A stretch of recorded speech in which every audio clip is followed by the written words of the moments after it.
Hello and welcome to Jobs Adda. आज हमारा next session में स्टार्ट कर रही हूँ जो किसके बेस पे है, क्लासिफिकेशन ऑफ डाटा। तो अगले सेशन को शुरू करने से पहले हम कुछ रिवाइज कर लेते हैं कि हमने जो कल बेसिक पढ़ा था अपने सेशन में, उसमें हमने क्या क्या पढ़ा।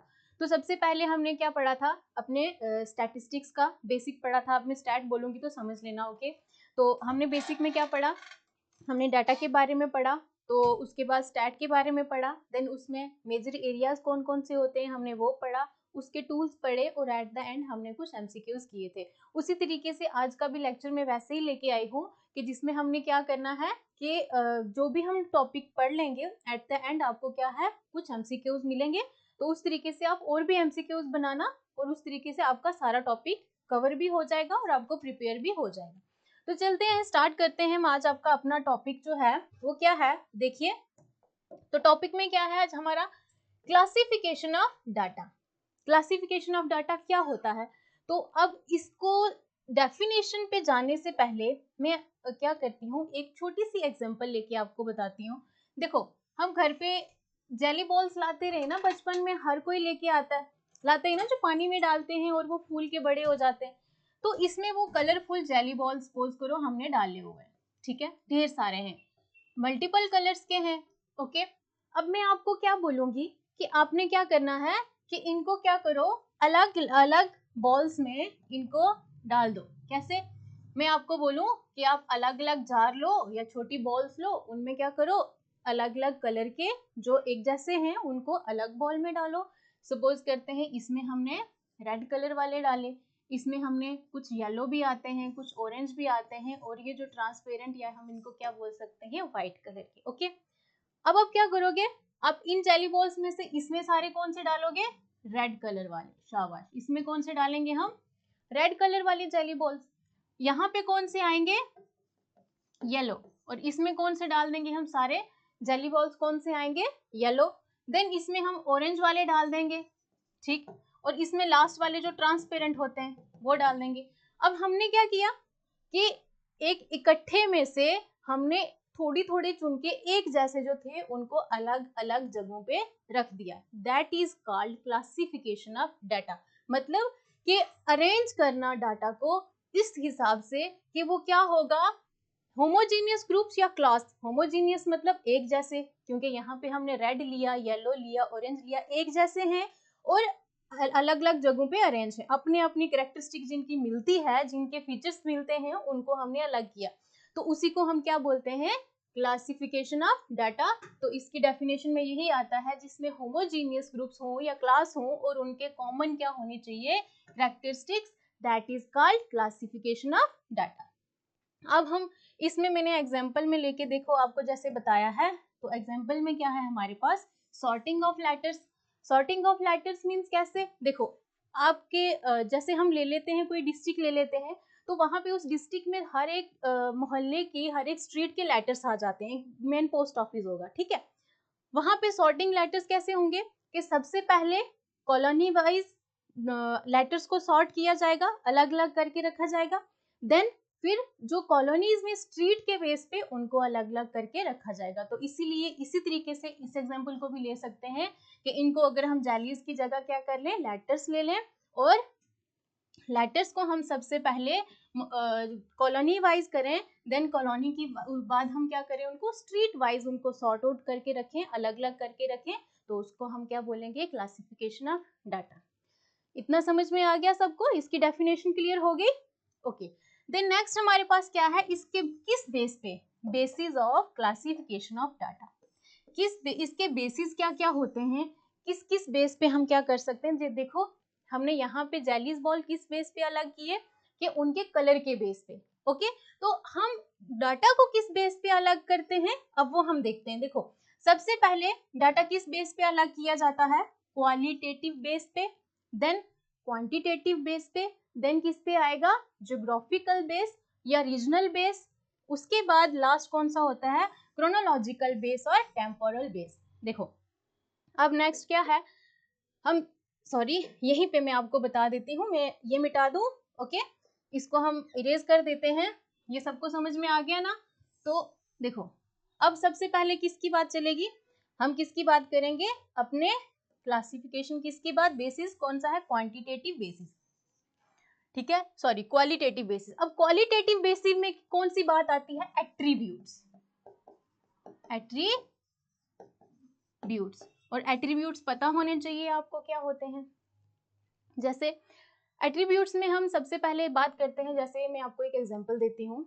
जैसे आप क्या करोगे, रोड क्रॉस करने लगोगे, आपको एक बुजुर्ग मिलते हैं, तो आप क्या करोगे, आप देख रहे हो कि बहुत ज़्यादा ट्रैफिक है, उनको रोड क्रॉस करने में परेशानी हो रही है। अगर आप में एट्रीब्यूट्स हुए, ठीक है, तो आप क्या करोगे, रुकोगे, उनको रोड क्रॉस करोगे, फिर वो जाएंगे और आप अपने रास्ते जाओगे। तो इसका मतलब आप में वो एटिकेट्स थे, आप में वो क्वालिटी थी, जिसकी वजह से आपने क्या किया, उनकी हेल्प की। तो वो किस में आता है? आपके एट्रीब्यूट्स में। और एट्रीब्यूट्स में और भी ढेर सारी चीजें आती है, ब्यूटी आती है, स्किल्स आते हैं, आपके रिलीजन आता है, ओके, रिलेशन आते हैं। तो ये सारी क्या आते हैं? हमारे एट्रीब्यूट्स में। तो वो क्या होगा? Qualitative basis, okay. तो ये क्वालिटेटिव बेस पे किया जाता है। अब इसकी अगर मैं आपको एग्जांपल दूं, तो एग्जांपल के लिए क्या आ जाता है? तो एक तो मैंने बता दिया आपको, कौन सा आएगा? रिलीजन, ठीक है। तो एट्रीब्यूट्स के लिए या क्वालिटेटिव बेस पे एग्जांपल हम क्या ले लेंगे? हमारे पास एग्जांपल क्या रहेगी? एग्जांपल हम क्या ले सकते हैं? रिलीजन, ठीक है। उसके बाद सेक्स, मतलब जेंडर कौन सा है, ओके। उसके बाद लिटरेरी, ठीक है। इस तरीके से जो भी चीजें आएंगी जिनको हम क्वालिटेटिव बेस पे मेजर कर सकते हैं, वो कौन सी होती हैं? एट्रीब्यूट्स या क्वालिटेटिव बेसिस पे उनको अरेंज किया जाता है, क्लासिफिकेशन होती है। देन बात हम करते हैं क्वांटिटेटिव डाटा की। अब क्वांटिटेटिव डाटा में क्या आता है? देखिए, क्वांटिटेटिव डाटा में क्या आएगा? जैसे किसी का वेट, हाइट, वो मेजरमेंट करनी हो, तो वहां पे किस में आ? जहाँ पे क्वांटिटी की बात हो, मतलब हाउ मच, ठीक है। तो जहाँ पे क्वांटिटी की बात हो रही हो, वो किस बेस पे चला जाएगा? क्वांटिटेटिव बेस पे। तो क्वांटिटेटिव बेस पे मैंने आपको बता दिया, इसमें एज आएगी। एग्जांपल इसकी लिख लीजिए आप, इसकी एग्जांपल क्या रहेगी? एज, ठीक है। और इनकम लिख सकते हैं, ठीक है, इनकम लिख लेंगे। और उसके बाद हम इसमें क्या लिख लेंगे? अपना वेट, हाइट वगैरह, ओके, वेट एंड हाइट। तो ये किस में आता है हमारा? सॉरी, ये मैंने इसके आगे लिख दिया है, तो यहाँ से मैं आपको बता दूं, जोग्राफिकल बेस ये मिटा देते हैं। तो ये किसके साथ आता है? हमारा इस बेस पे, ठीक है। समझ में आ गया? ये किस में आएगा? क्वांटिटेटिव बेस पे। ये हमारा, इसकी एग्जांपल आ गई, क्वांटिटी की समझ आपको आ गई होगी। अब मैं इसको मिटा देती हूँ, क्योंकि मैंने नेक्स्ट स्लाइड पे प्राइमरी सेकेंडरी डाटा लिख दिया, तो यहाँ पे मुझे एक स्लाइड खाली नहीं छोड़ी मैंने, तो उसके लिए गुस्ताखी माफ। तो देखते हैं नेक्स्ट हमने अब किसका लिखती हूँ मैं, इसको मिटा देती हूँ। आपको इतना समझ में आ गया ना? देखिए कैसे कि सबसे पहले क्वालिटेटिव बेस किस पे चलेगी? एट्रीब्यूट्स पे। बस एट्रीब्यूट्स याद रखना, वहां से आपको समझ में आ जाएगा। और क्वांटिटेटिव बेस किस पे चलेगा? हमारा वेट, हाइट पे, मतलब क्वांटिटी कितनी है। देखो, क्वालिटी और क्वांटिटी दोनों मैच कर रहे हैं नाम से, लेकिन क्वालिटी आपको भी पता है और क्वांटिटी पता होनी चाहिए, ठीक है। वो मैंने बता दिया, एज भी क्वांटिटी में आएगी, इनकम भी क्वांटिटी में आएगी, हाइट भी, वेट भी। मैंने इसीलिए दोबारा बताया, क्योंकि मैं अब ये मिटा दूंगी, तो इसलिए आपको कोई परेशानी ना हो, ठीक है। इसके बाद हम चलते हैं नेक्स्ट, हमारा रीजनल बेस, जोग्राफिकल बेस या रीजनल बेस। तो कलर ले लेते हैं नेक्स्ट करके। तो ग्राफिकल बेस या फिर रीजनल बेस, ऐसा डाटा जो रीजनल बेस पे, जैसे हमने अभी लेटर्स की एग्जांपल ली ना, उसी को हम बता सकते हैं कि हमने लेटर्स क्या करने हैं रीजनल बेस पे। या फिर हम क्या करें, एरियाज अपने डिफाइन करें, किस बेस पे कि हमने किसी एरिया पे जाना है, वहाँ की पॉपुलेशन बतानी है, तो जो डाटा एरिया के बेस पे बताया जाए, ठीक है, रीजनल बेस या एरिया बेस पे, उसको हम क्या बोलते हैं? Geographical base. किसका हो जाएगा? हमारी क्लासिफिकेशन के लिए ज्योग्राफिकल बेस हो जाएगा, ओके। उसके बाद वही इसकी एग्जांपल आप लिख सकती हो एरिया में, जैसे क्या आ जाएगा? हमारी स्टेट के बारे में बात कर रहे हैं हम कि स्टेट में पॉपुलेशन कितनी है। उसके बाद हम अपनी डिस्ट्रिक्ट्स की बात कर रहेंगे कि एक दो दो डिस्ट्रिक्ट्स में, या अपनी रजौरी पुंछ डिस्ट्रिक्ट, इसमें पढ़े लिखे लोग कितने, एम्प्लॉयड कितने, अनएम्प्लॉयड कितने। तो रीजन की बात हो रही है, जहाँ पे एरिया की बात हो वो किसके बेस में आ जाएगा? ज्योग्राफिकल बेस या रीजनल बेस। अब नेक्स्ट चलते हैं, नेक्स्ट क्या है हमारा? क्रोनोलॉजिकल बेस और टेम्पोरल बेस। क्रोनोलॉजिकल बेस मतलब क्या हो गया, देखो एग्जांपल में लेती हूँ, देखो सोशल मीडिया तो सारे यूज़ कर रहे हैं आजकल, हर कोई कर रहा है। तो इंस्टाग्राम पे जब आप अपने फॉलोइंग लिस्ट देखोगे कि कौन कौन आपको फॉलो कर रहा है या किसको आपने फॉलो किया, तो वहाँ पे कुछ इस तरीके से एरोज बने होते हैं। तो इन एरोज के साथ आपको एक दिया होता है साइड पे, जब आप क्लिक करोगे तो वहाँ पे सॉर्टिंग पूछता है, अर्लीस्ट होगा या लेटेस्ट होगा। तो उस बेस पे जो क्या होगा, वो टाइम के बेस पे कि कौन सबसे पहले आपकी लिस्ट में ऐड हुए हैं, कौन सबसे अभी नए नए ऐड हुए हैं, या कौन से आप पुराने फ्रेंड्स हैं, तो उसको हम क्या बोलेंगे, क्रोनोलॉजिकल और टेम्पोरल बेस। तो टेम्पोरल बेस क्या होगा, जो टाइम के साथ, टेम्पोरल बेस किसको बोलेंगे हम, टेम्पोरल बेस कौन सा रहेगा, जिसमें किसकी बात की गई हो, टाइम सीरीज की। ओके तो उसको हम क्या बोलेंगे, क्रोनोलॉजिकल ऑर्डर तो आपको पता ही है, जैसे 1 2 3 4 मतलब सीरियल वाइज किसी चीज को अरेंज करना, तो या फिर टेम्पोरल हो गया जो टाइम वाइज हम किसी चीज को अरेंज करेंगे। ओके तो इतना सबको समझ में आ गया, मतलब हमने क्या क्या पढ़ लिया, क्लासिफिकेशन पढ़ी, उसकी डेफिनेशन पता होनी चाहिए, क्लासिफिकेशन ऑफ डाटा क्या रहता है कि जिसमें कॉमन कैरेक्टरिस्टिक्स हो, सिमिलैरिटीज उनके बीच में होनी चाहिए, वो होगी। उसके बाद हमने पढ़े कि इसके बेसिस क्या क्या रहते हैं, क्वालिटेटिव बेसिस और क्वांटिटेटिव बेसिस, हमने सारे चार के चार बेसिस पढ़े, टेम्पोरल वाला पढ़ा, रीजनल वाला पढ़ा। अब इसकी हम ना कुछ टाइप्स पढ़ेंगे, तो टाइप्स क्या होती हैं वो देखते हैं। मैं यहाँ से ये मिटाना चाहूंगी अब, ठीक है, ओके ये मिटा दूं मैं,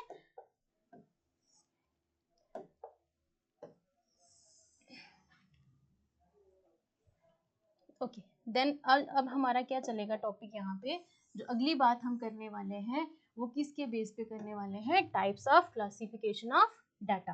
ठीक है, अब क्या बात करेंगे हम, टाइप्स ऑफ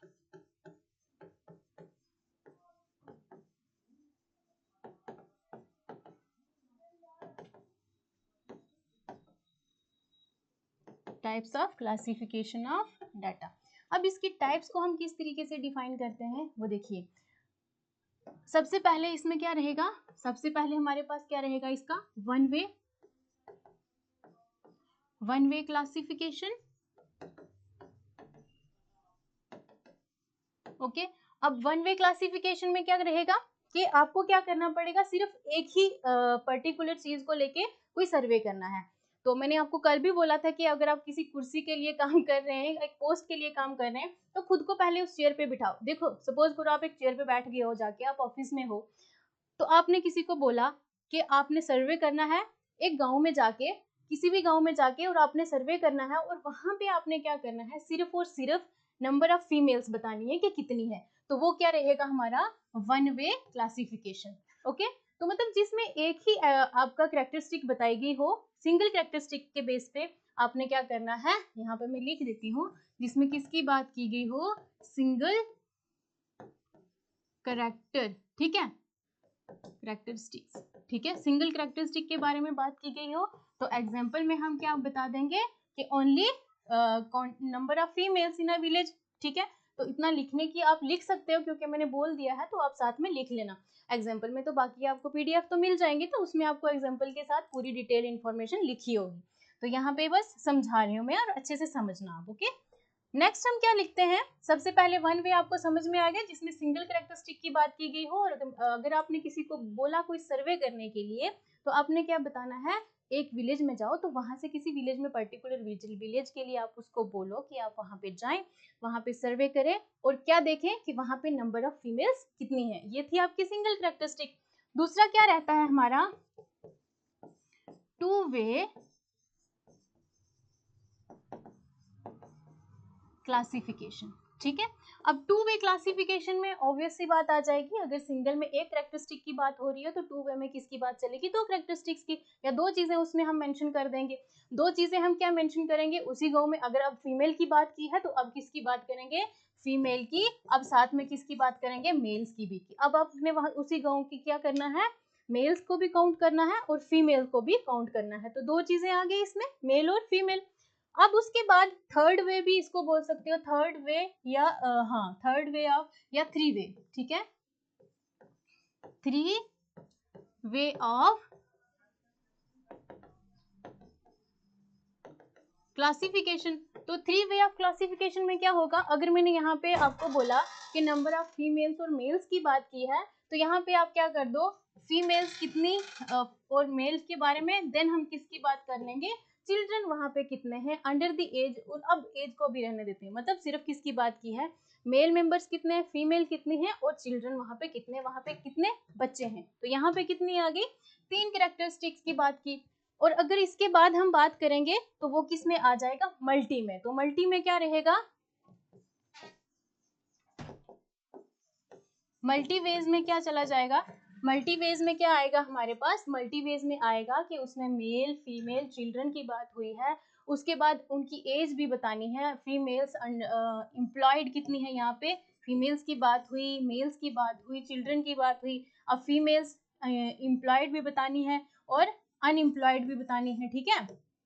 तो मेल क्या है, एम्प्लॉयड कितने हैं, अनएम्प्लॉयड कितने हैं, चिल्ड्रन की बात करेंगे तो यहाँ पे स्कूल जाने वाले कितने हैं, घर पे बैठे हुए बच्चे कितने हैं, जो बिल्कुल नहीं पढ़ाई कर पा रहे वो कितने हैं। तो इस तरीके से ये types of classification of data, तो इस बेस पे इसकी टाइप्स होती हैं। कौन कौन सी टाइप्स होती हैं इसकी, 1 वे, 2 वे, 3 वे एंड मल्टी वेज। तो इस तरीके से हम इसकी टाइप्स को डिफाइन कर सकते हैं। तो इतना समझ में आया आपको। नेक्स्ट हम चलते हैं, नेक्स्ट हमारी क्या है, अब हम बात करते हैं अपने प्राइमरी एंड सेकेंडरी डाटा, और उसके बीच में हम और क्या पढ़ेंगे, primary secondary data, methods of collecting primary and secondary data. तो इसमें हमने क्या देखना है कि हमारा प्राइमरी सेकेंडरी डाटा क्या होता है, कौन कौन से उसमें मेथड्स यूज किए जाते हैं प्राइमरी डाटा को कलेक्ट करने के लिए और सेकेंडरी डाटा को कलेक्ट करने के लिए, तो वो हम अब देखते हैं।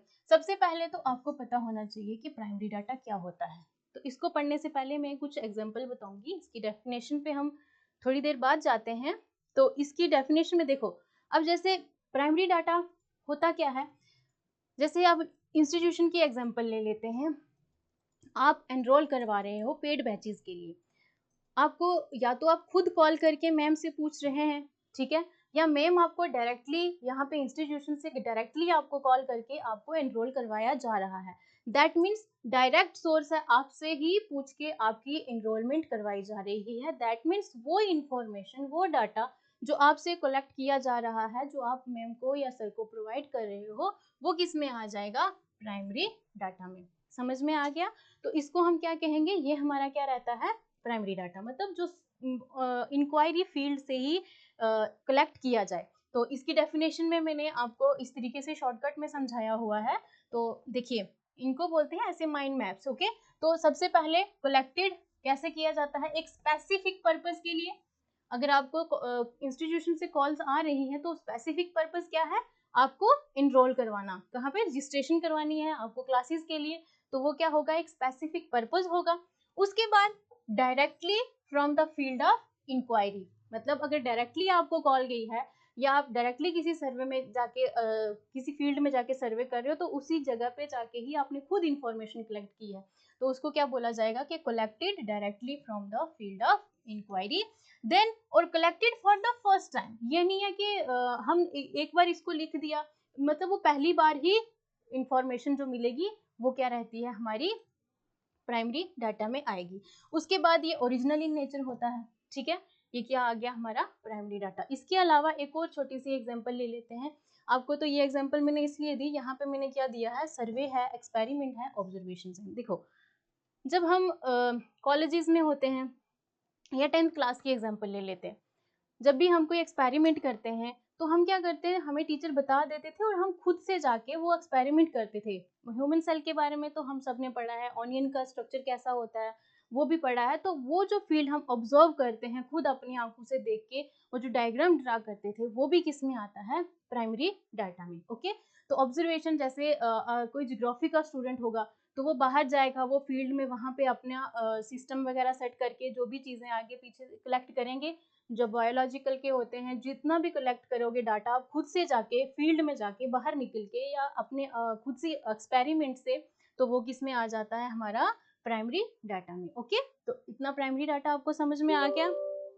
अब नेक्स्ट है methods of collecting primary data. अब प्राइमरी डाटा को कलेक्ट करने के मेथड कौन कौन से होते हैं, देखो, कोई भी काम करना है तो उसमें मेथड्स ही लगाए जाते हैं, यूँ नहीं है कि कहीं से भी कुछ भी उठा लेंगे तो कोई वे नहीं बनता।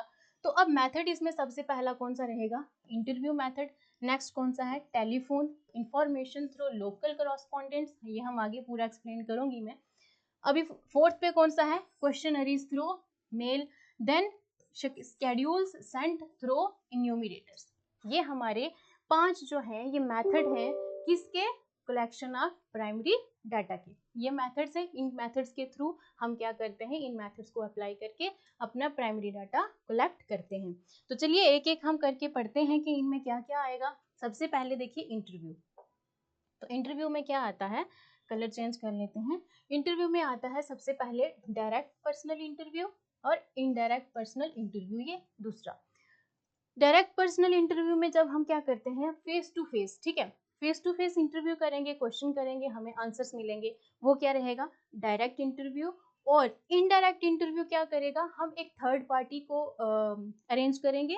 तो आप बोलोगे अगर आपको किसी से काम है तो वो आपसे काफ़ी दूर पड़ते हैं, तो वहाँ के पास के बंदे आपके साथ काम कर रहे हैं, कोलीग हैं, तो आपने अगर किसी बंदे उनका आप क्या करोगे कि उनको बोल दोगे कि आपने फलां फलां बंदे से क्या करना है, कुछ डाटा कलेक्ट करना है, उनसे कुछ सर्वे करना है, क्वेश्चन करने हैं, तो वो क्या रहेगा आपका, उसको हम क्या बोलते हैं, थर्ड पार्टी जब अरेंज करोगे तो उसको क्या बोलोगे आप, विटनेस।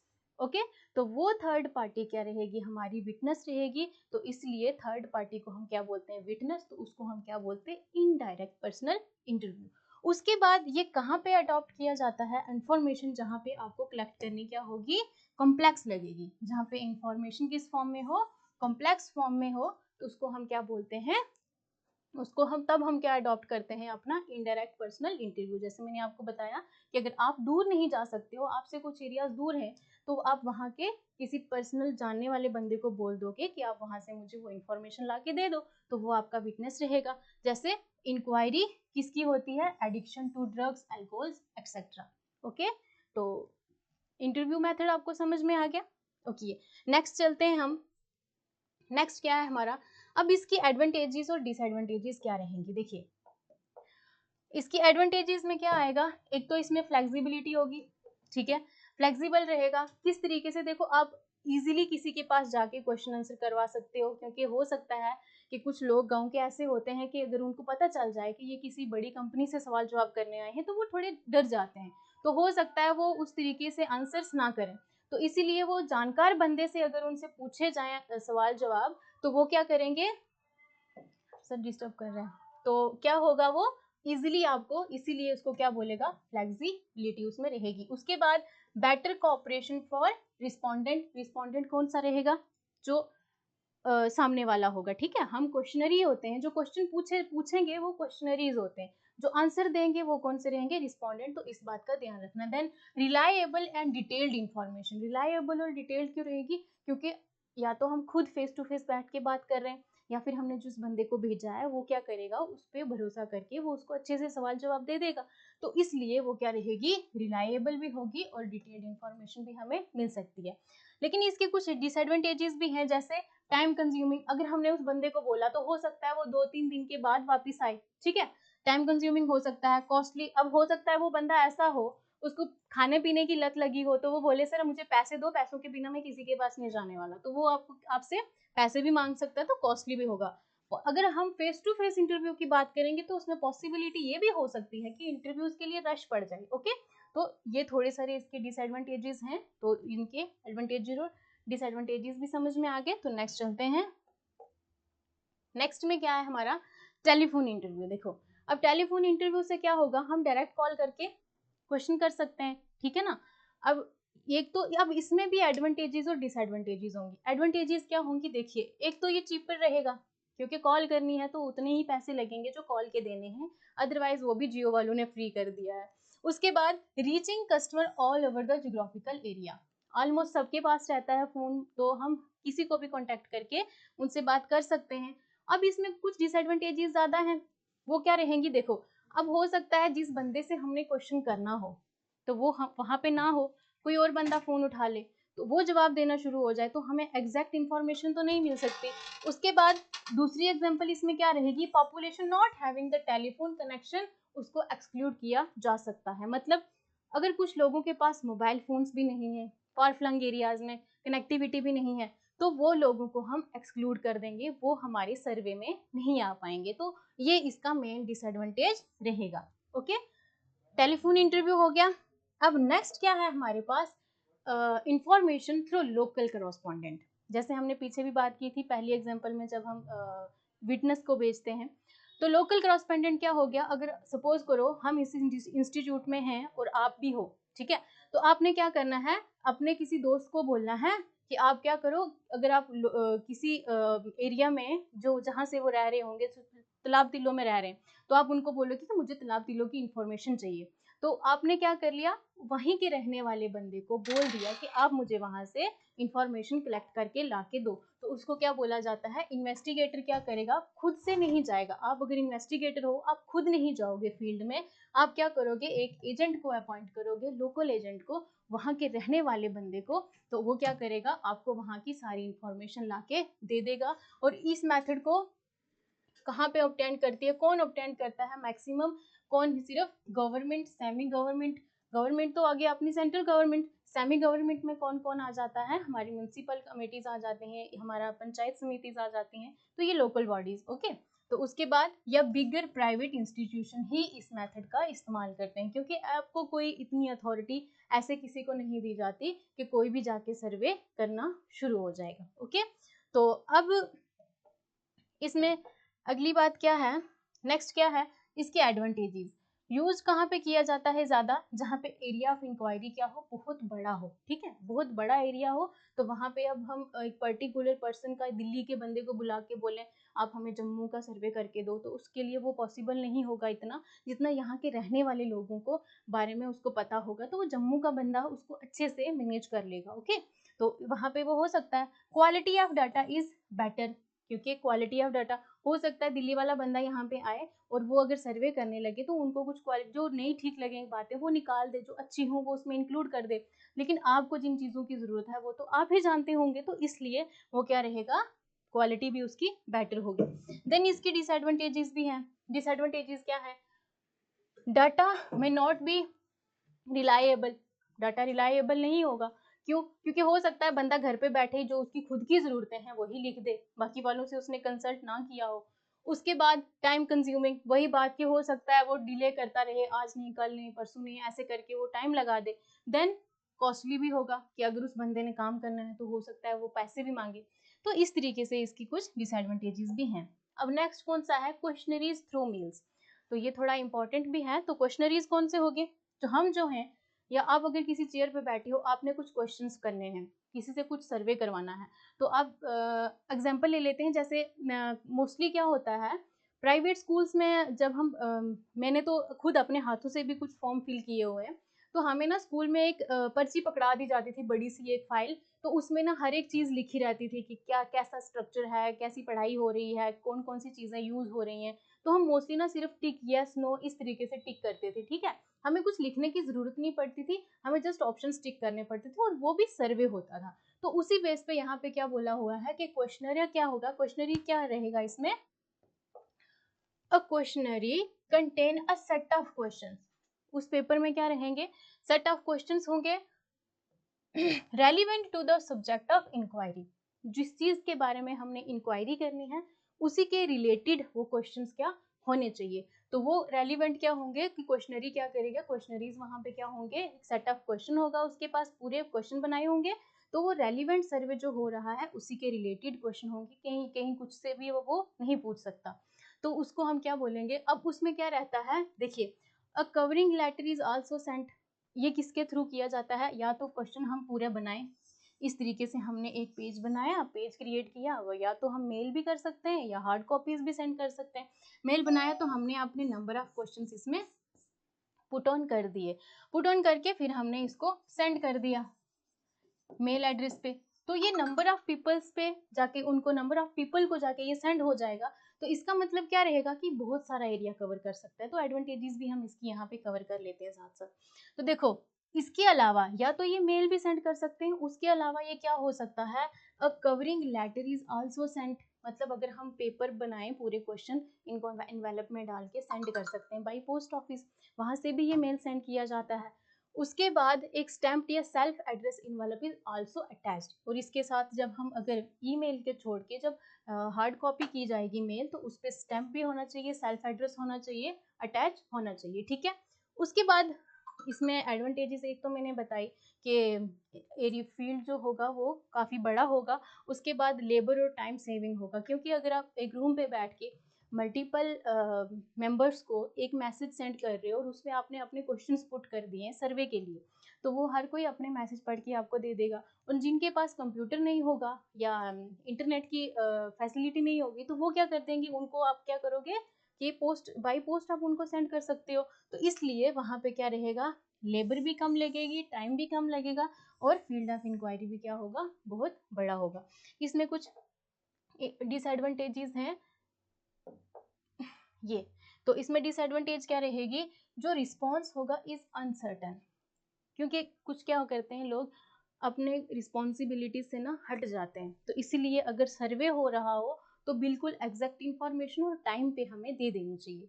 तो यहाँ पे क्या है रहा है कि रिस्पॉन्स जो होगा वो अनसर्टेन हो सकता है, लोग रिस्पॉन्स ना करें, या कुछ ऐसे अपनी मर्जी से, हाँ कुछ जरूरत है तो हाँ जी चलो जी ये टिक कर दो, हाँ हाँ ठीक है ये टिक कर दो। तो इस तरीके से भी वो क्या रहेगा, अनसर्टेन होगा। तो supplementary questions can not be asked as questions are fixed. उसके बाद क्या होगा कि जो क्वेश्चन पूछा गया है अब वो फिक्स हो चुका है, उसको हम चेंज नहीं कर सकते, तो इसलिए यहाँ पे सप्लीमेंट्री क्वेश्चन का कोई भी ऑप्शन नहीं होता। तो बस एक दो इसकी डिसएडवांटेजेस ही हैं।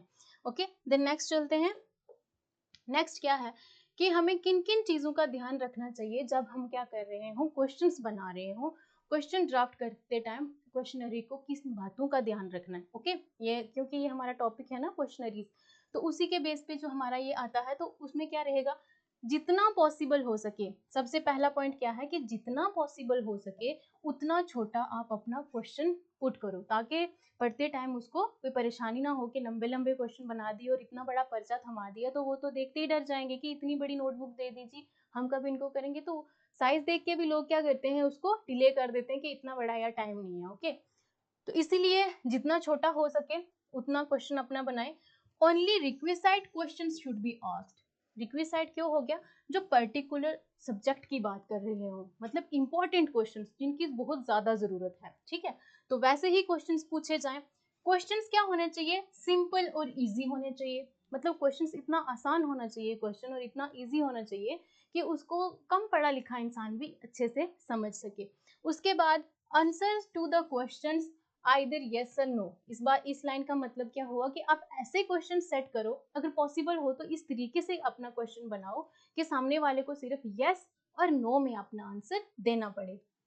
उसके बाद questions related to specific purpose of the project, और क्वेश्चन सिर्फ और सिर्फ जो हम प्रोजेक्ट कर रहे हैं उसी के स्पेसिफिक रिलेटेड होना चाहिए, मतलब स्पेसिफिक पर्पस उसमें बता दो कि हाँ ये हमारा पर्पस है, उसी के बेस पे आपको क्वेश्चंस पूछने हैं, उसके बाहर नहीं जाना। उसके बाद यूनिट्स ऑफ मेजरमेंट्स वो भी मेंशन होने चाहिए, मतलब अगर आपने कुछ सर्वे करना है या कोई एरिया मापना है, तो उसमें लेंथ को किस में लेना है, सेंटीमीटर में लेना है, मीटर में लेना है, तो उस हिसाब से भी आपको वो यूनिट्स प्रॉपरली मेंशन करने हैं अपने क्वेश्चंस में, ठीक है। देन नेक्स्ट क्या रहेगा, questions should not be jumbled. अगर आपने पहला क्वेश्चन ऊपर पूछ लिया तो 2-3 क्वेश्चन के बाद वापस से आपने उसी क्वेश्चन को रिपीट कर लिया, या फिर अगर दूसरे बंदे को भी वही क्वेश्चन भेज रहे हो तो आपने पहला क्वेश्चन उसका तीसरा बना दिया, तो जम्बल्ड क्वेश्चंस नहीं होने चाहिए। क्वेश्चन अगर एक सीरीज बनाई है तो वही सीरीज सबके पास जानी चाहिए। उसके बाद pilot survey is to be perform. तो पायलट सर्वे क्या होता है, इसको मैं आपको बता देती हूँ। Pilot survey is to be perform, देखो अगर आपके पास पूरा सैंपल आ गया है तो उस सैंपल को भी आप क्या करोगे, कुछ लोगों से कंफर्म करोगे कि बताए कि क्या, अगर सपोज करते हैं आप कहीं बाहर गए हो, आपने क्वेश्चंस के कुछ आंसर कुछ लोगों से कलेक्ट करके लेके आए, अब क्या करोगे, अब दोबारा से ये आपने सैंपल कलेक्ट कर लिया, अब इस सैंपल के रिलेटेड आप लोगों के पास, कुछ लोगों के पास जाओगे फिर से, मतलब जिनके पास पहले गए थे उनके पास नहीं, बट उसी पॉपुलेशन में जो कुछ लोग होंगे उसमें जाके आप कंफर्म करोगे कि ये हमारा सैंपल है, अब बताओ इनको हम आगे फॉरवर्ड कर सकते हैं या नहीं, ये सही भी है, रेलिवेंट है या नहीं, तो उसको बोलेंगे पायलट सर्वे। मतलब सैंपल जब हम दोबारा सर्वे करें तो उसको क्या बोला जाता है, पायलट सर्वे। तो पायलट सर्वे होना भी बहुत ज़रूरी है क्वेश्चनरीज के लिए।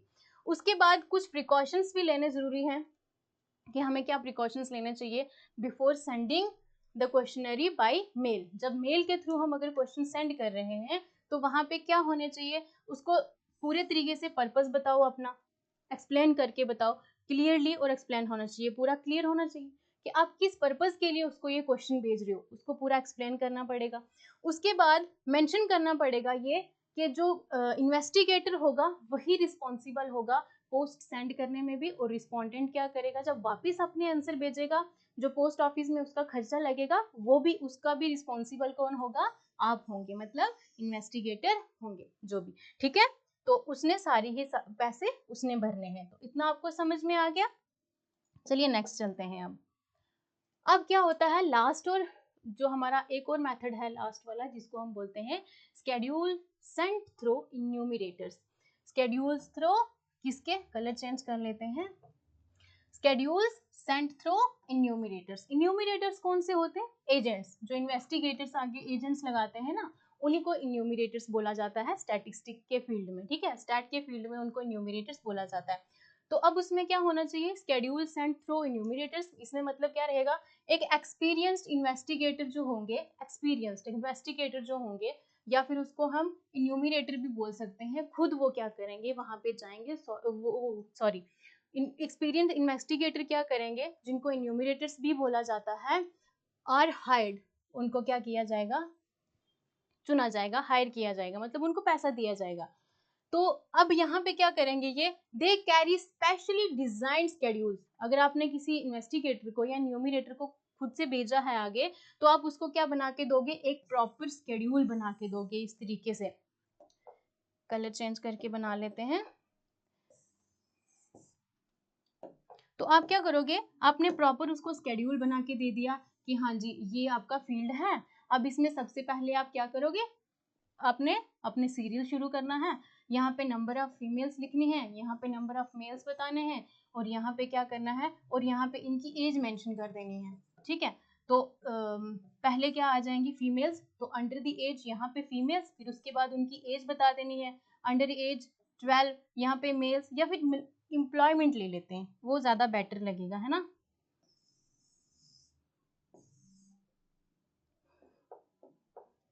ऐसे एग्जाम्पल बता रही हूँ स्केड्यूल कैसे बनाएंगे स्पेशल।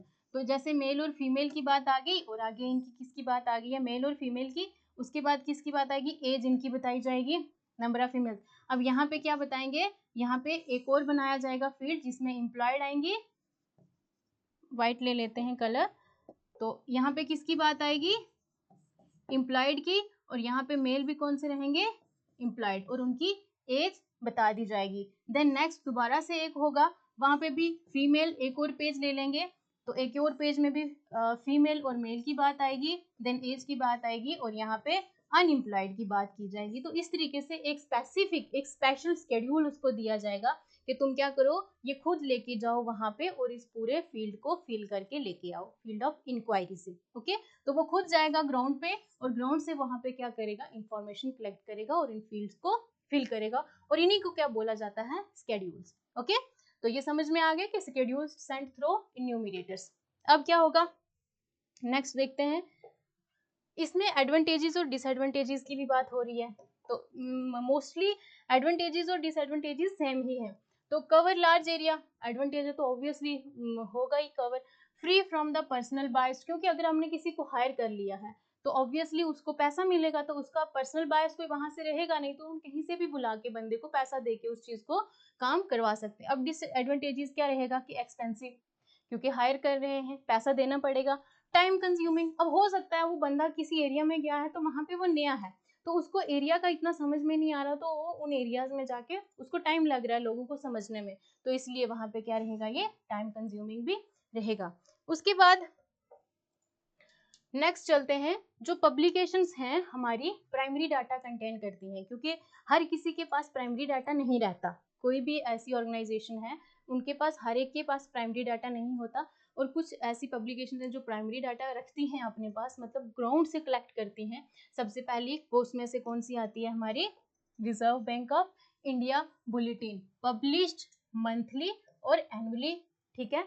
जो रिजर्व बैंक ऑफ इंडिया अपना मंथली और एनुअली कुछ पब्लिश करवाता है बुलेटिन, तो उसको क्या नाम दिया गया है, reserve bank of India bulletin published monthly and annually. वो मंथली भी रिलीज होती है और एनुअली भी रिलीज होती है। तो रिजर्व बैंक ऑफ इंडिया जितना भी हमारी इकोनॉमी के बारे में चीजें आती हैं वो पब्लिश होती हैं। Annual report of chief inspector of mines कौन करता है, कौन देता है, चीफ इंस्पेक्टर जो है माइंस इन इंडिया। तो एक तो माइंस की भी बात होती है, वो भी डाटा क्या होता है, ग्राउंड से कलेक्ट किया जाता है, और वो कब आती है, एनुअल रिपोर्ट होती है, मतलब सालाना उसको पब्लिश किया जाता है। उसके बाद Indian textile bulletin published annually, ये कब होती है, एनुअली पब्लिश्ड होती है। इसके पास भी प्राइमरी सोर्स होता है, मतलब प्राइमरी डाटा एक होता है इसके बाद। उसके बाद है मंथली कोल बुलेटिन, और मंथली जो कोल के रिलेटेड भी आती हैं पब्लिकेशंस, तो वो भी क्या रहता है, उनके पास ग्राउंड से ही डाटा कलेक्ट किया जाता है। तो ये 4 फील्ड ऐसे हैं जिनके पास क्या रहता है, प्राइमरी डाटा, और इसके बाद अगर कोई यूज करेगा इसको तो ये क्या बन जाएगा, दूसरी एजेंसी के लिए यही डाटा, इन्हीं का डाटा सेकेंडरी डाटा बन जाएगा। तो वो हम कल के लेक्चर में, क्योंकि रोजा रख के थोड़ा लंबा लेक्चर लेना मुश्किल हो जाता है, तो इसीलिए आज का जो हमारा लेक्चर है प्राइमरी डाटा तक ही रहेगा। कल हम प्राइमरी सेकेंडरी डाटा कंप्लीट कर लेंगे, उसके मेथड्स भी कंप्लीट करेंगे, देन नेक्स्ट टेबुलेशन पे चलेंगे। तो इसके बाद हमारा जो है कुछ एमसीक्यूज मैंने आपसे कहा था बिगनिंग में कि हम क्या करेंगे, एंड ऑफ द लेक्चर हम क्या करेंगे, कुछ एमसीक्यूज को लेके आएंगे। तो एमसीक्यूज जो हमने पढ़ा है उसी के बेस पे हैं, तो आप अपनी तरफ से भी एमसीक्यूज बना के अपना प्रिपेयर कर सकते हो टॉपिक्स, मैंने जैसे पहले भी बोला।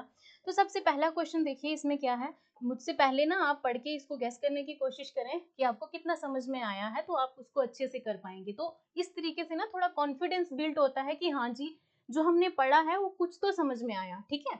तो देखो पहला क्वेश्चन क्या है, in classification the data are arranged according to, मैंने अभी समझाया कि जब क्लासिफिकेशन में डाटा किस तरीके से अरेंज किया जाता है। तो आप एक तो अपनी वही जेली वाली एग्जांपल्स ले सकते हो, जेली बॉल्स की, तो उनमें क्या होना चाहिए, मैं ऑप्शंस बोल रही हूँ, तो आई होप कि आपको आंसर पता चल गया होगा, फिर भी मैं पढ़ लेती हूँ। सिमिलैरिटीज के बेस पे होता है, डिफरेंसेस के बेस पे, या परसेंटेज के बेस पे, या रेशियोज के बेस पे। तो आंसर इसका क्या रहेगा, आंसर क्या रहेगा, सिमिलैरिटीज के बेस पे। क्यों, क्योंकि हमने जब जेली बॉल्स अलग अलग की थी तो किस बेस पे की थी, उनके कलर के बेस पे।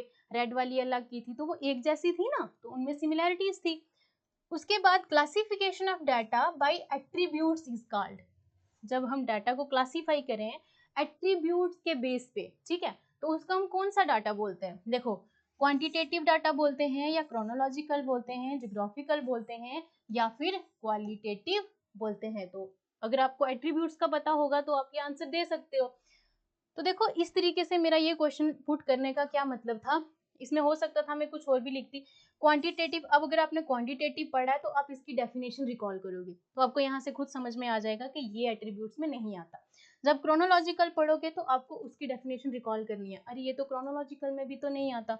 जब ज्योग्राफी की बात करोगे तो आपके माइंड में क्या स्ट्राइक करेगा, ज्योग्राफिकल डाटा जो होगा क्लासिफिकेशन वो स्ट्राइक करेगी। लेकिन जब आप क्वालिटेटिव पढ़ोगे तो आपको खुद समझ में आएगा कि अगर क्वालिटी की बात हो रही है तो क्वालिटी कौन देता है, कहाँ से मिलती है, हम कहाँ पे पढ़ते हैं क्वालिटी के बारे में, एट्रीब्यूट्स में।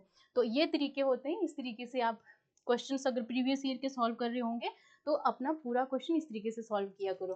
Then primary data for the research process be calculated, जो प्राइमरी डाटा है वो कुछ भी लिख देते हैं। तो देखिए जो प्राइमरी डाटा है for the research process be collected through, जो प्राइमरी डाटा रिसर्च प्रोसेस के लिए कलेक्ट किया जाता है वो किस तरीके से, अगर हम रिसर्च कर रहे हैं किसी भी टॉपिक पे, या कुछ हमारा प्रोजेक्ट है, हम उस पर क्या कर रहे हैं, रिसर्च कर रहे हैं, तो अब किस बेस पे उसको कि कैसे करोगे कलेक्ट, अपना एक्सपेरिमेंट करोगे, सर्वे करोगे, या बोथ करोगे, या नन ऑफ द अबव। तो ऑब्वियस है अगर आप रिसर्च कर रहे हो तो आपको क्या करना पड़ेगा, उस पर एक्सपेरिमेंट्स भी करने पड़ेंगे, सर्वे भी करना पड़ेगा, ठीक है ना। तो वहां पे क्या आ जाएगा हमारा, इसका आंसर सी रहेगा, बोथ ए एंड बी। अब लास्ट है हमारा इसका एक एमसीक्यू, लास्ट क्वेश्चन क्या बोल रहा है ये देख लेते हैं। तो मैं आपको बता दूंगी इसको किस तरीके से सॉल्व करोगे। A survey in which information is collected from each and every individual of the population is known as, देखो ऐसा सर्वे जब हम इंफॉर्मेशन क्या करेंगे एक पर्टिकुलर इंडिविजुअल के पास, पूरी पॉपुलेशन, मैंने कल आपको समझाया था ना, हर एक पॉपुलेशन को कंसल्ट करना पड़ेगा, और पॉपुलेशन अब जरूरी नहीं है कि यहाँ पे लोग भी होंगे। तो a survey in which information is collected from each and every individual of the population is known as, उसको क्या बोला जाता है? सैंपल सर्वे बोला जाता है, पायलट सर्वे बोला जाता है, या सेंसस सर्वे बोला जाता है। देखो अभी सैंपल सर्वे मैंने आपको पहले भी समझाया था, सैंपल कहाँ से कितना कलेक्ट किया जाता है। सैंपल की जब हम बात करते हैं, हमने कल की क्लास में पढ़ा था कि सैंपल हम सिर्फ इतना सा लेके अपनी पॉपुलेशन की इंफॉर्मेशन निकाल लेते हैं। पायलट सर्वे मैंने अभी बताया आपको, जब सैंपल सर्वे को फिर से उसको सर्वे में डाला जाए, इतने से सैंपल सर्वे को फिर से किस में डाला जाए, सर्वे किया जाए सैंपल सर्वे पे, तो उसको क्या बोला जाता है? पायलट सर्वे। तो बचा अब कौन सा हमारे पास? सिर्फ सेंसस सर्वे। जब पूरी की पूरे इंडिविजुअल हर एक चीज के बारे में, अगर हमारे पास कुछ ऑब्जेक्ट्स हैं तो उनकी क्वालिटी चेक करनी है, तो हम क्या करेंगे? हर एक की क्वालिटी एक एक करके चेक करेंगे। ठीक है, तो इस तरीके से ये हमारे क्वेश्चंस कंप्लीट होते हैं। तो आज के हमारा सेशन यही कंप्लीट करते हैं अपना। Thank you so much. Okay.